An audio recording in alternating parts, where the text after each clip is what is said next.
Arsene Wenger's miserable start to the new year took a turn for the worse as his Arsenal side, missing wantaway forward Alexis Sanchez, lost 2-1 at struggling Bournemouth in a game he admitted they had to win.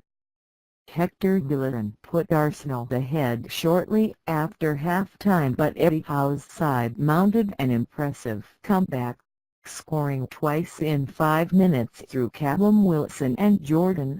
The defeat leaves Arsenal in 6th place, 5 points off the top for ahead of Liverpool's clash with Manchester City later on Sunday, and without a win in 5 games in all competitions, while Bournemouth moved 4 points clear of the bottom 3.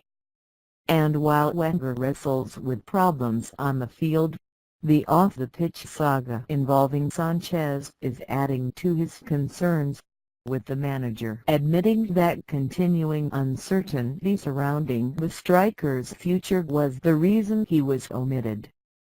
Half in, half out. You never know this kind of situation during the transfer period, he said after the match. That is why I decided to focus on the game. Sanchez, who is in the final year of his contract, has been a long-term target for Manchester City and was expected to move to the Etihad Stadium in a £60 million ($82 million, €67 million) transfer on the final day of the last transfer window had Arsenal completed a deal for Monaco's Thomas Lemar. City remained favourites to sign the Chile international this month until Manchester United expressed their interest last week.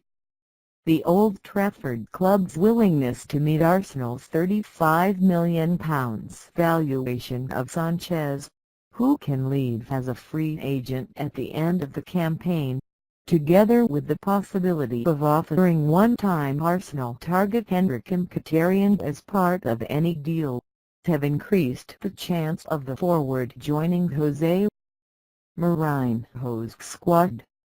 But while Wenger confirmed he expected the situation to be resolved soon, he said he did not know what the final outcome would be.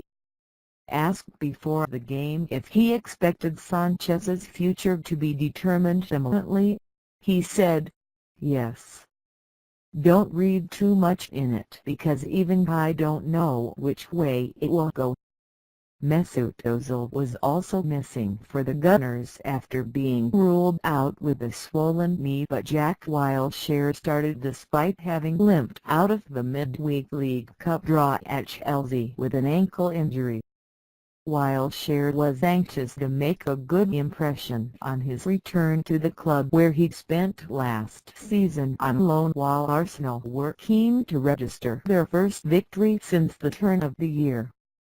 Arsenal came close after 8 minutes as wing-back Ainsley Maitland-Niles struck the bar with a curling shot.